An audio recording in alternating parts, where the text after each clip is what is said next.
அவச்சேரி ஹாஸ்பிட்டலின் ஊடாக பார்லமெண்டம் வந்தவர் இன்று வரை அந்த மக்களுக்கு எந்த உதவியும் அங்கே செல்லவில்லை.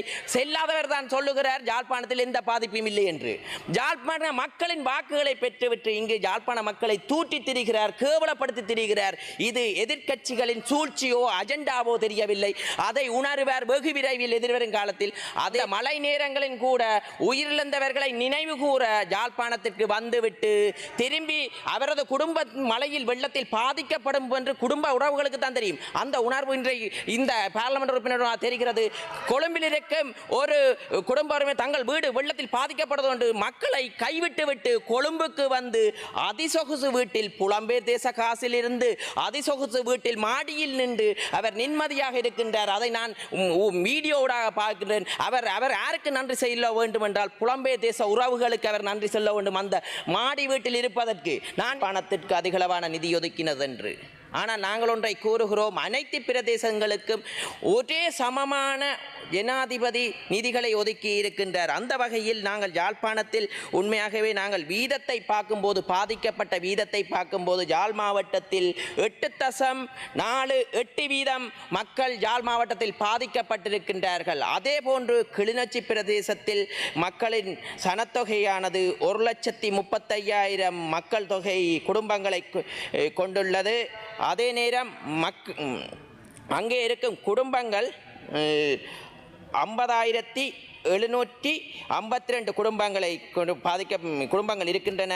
அதில் பாதிக்கப்பட்ட நபர்கள் 28,093 நபர்கள் பாதிக்கப்பட்டிருக்கிறார்கள். குடும்பங்கள் 8,778 குடும்பங்கள் கிளிநொச்சியில் பாதிக்கப்பட்டிருக்கிறார்கள். ගරු ඉලන් කුමරන් මන්ත්‍රීතුමා ඔබතුමාට විනාඩි 6ක කාලයක් ලැබෙනවා.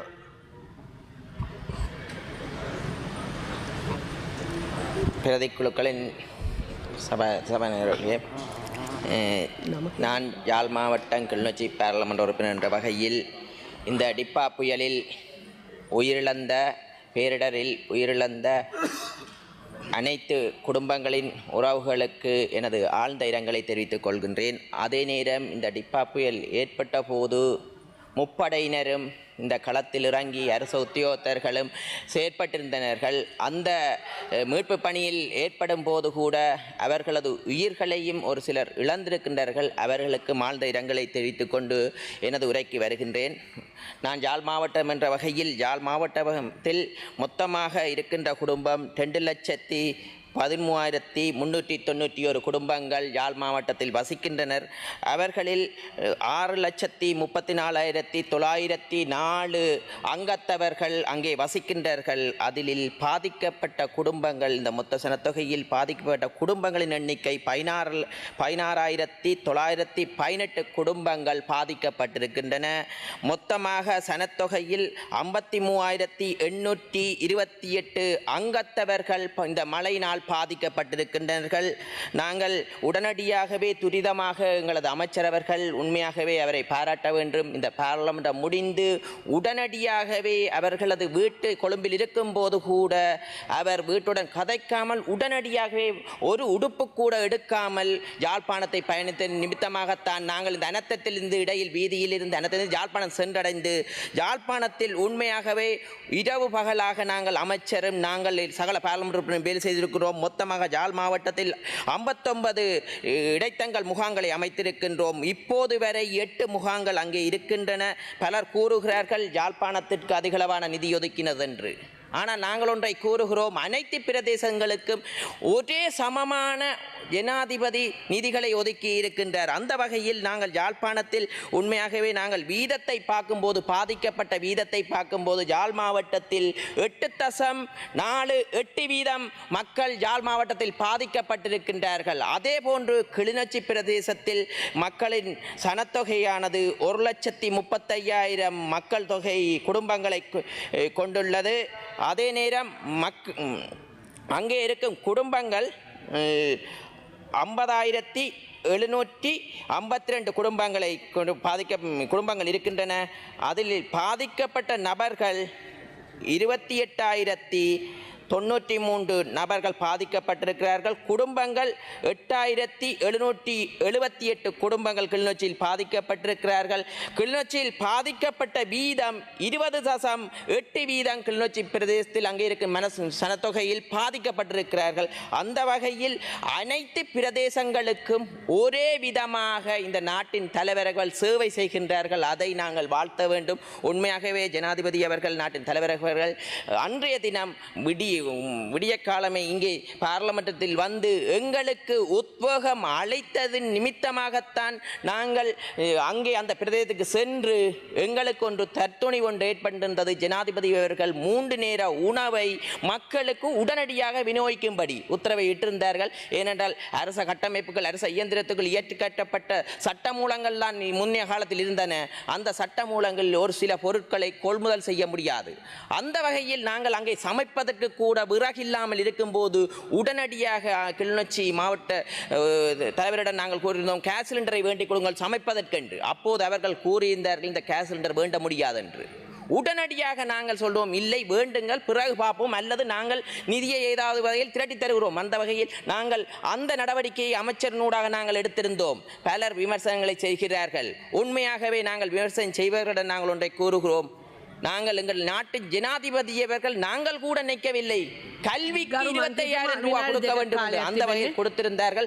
அதே போன்று நாங்கள் ஒன்றை கூறுகின்றோம், உண்மையாகவே முப்படை வீரர்கள் இனவத பேதமின்றி எதிர்க்கட்சி உறுப்பினர்களை கூட காப்பாற்றி இருக்கிறார்கள். நான் ஒன்றை கூறுகிறோம், அந்த மழை நேரங்களின் கூட உயிரிழந்தவர்களை நினைவு கூற யாழ்ப்பாணத்திற்கு வந்துவிட்டு திரும்பி அவரது குடும்ப மழையில் வெள்ளத்தில் பாதிக்கப்படும் என்று குடும்ப உறவுகளுக்கு தான் தெரியும். அந்த உணர்வு இன்றைய இந்த பார்லமெண்ட் உறுப்பினர் தெரிகிறது.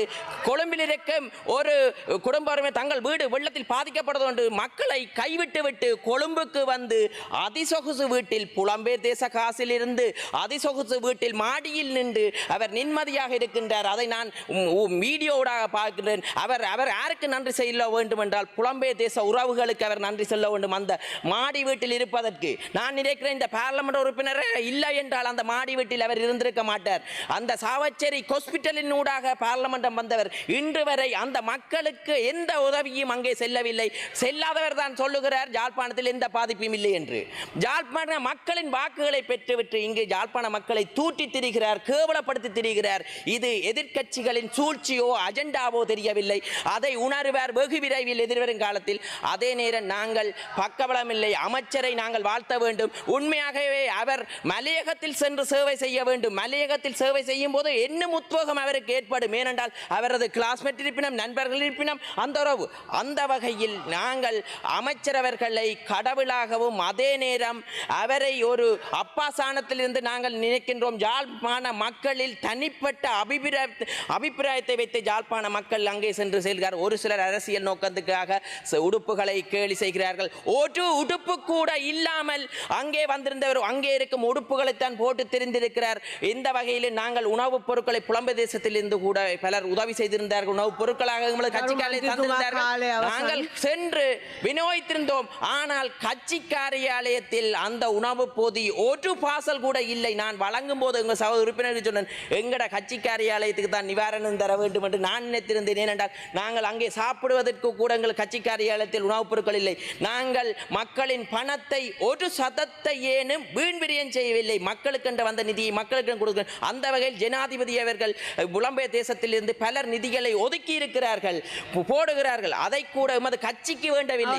அரசு திணைக்களத்தின் ஒரு கட்டமைப்பை உருவாக்கி துரிதமாக அந்த நிதியை அரசு திணைக்களத்துக்கிடையே ஒப்படைக்கும் ஒரு துரித சேவையை செய்ததற்கு ஜனாதிபதிகளை வாழ்த்துகிறோம். நீங்களாக இருந்திருந்தால் உங்களது தனிப்பட்ட அக்கவுண்டுகள் போன்றிருப்பீர்கள். இந்த அனைத்த நேரத்தில் மக்களின் பணத்தை திருடாத அரசாங்கம் என்பதை இந்த இடத்தில் நான் உறுதியாக கூறுகிறேன். நன்றி வணக்கம். ගරු ආර්යවංශ බාලසූරිය මන්ත්‍රීතුමා, ඔබතුමාට විනාඩි 7ක කාලයක් ලැබෙනවා. ගරු මුලසුනේ සිටින ගරු සභාපති මන්ත්‍රීතුමියනි, අද දින අයවැය කතාවේදීත් ඊට අමතරව අපිට අද රටේ පවතිලා තියෙන ව්‍යවසනය පිළිබඳව කතා කරන්න ඕනේ. අද පක්ෂ විපක්ෂ මන්ත්‍රීතුමන්ලා විශාල වශයෙන් මේ පිළිබඳව කතා කරා.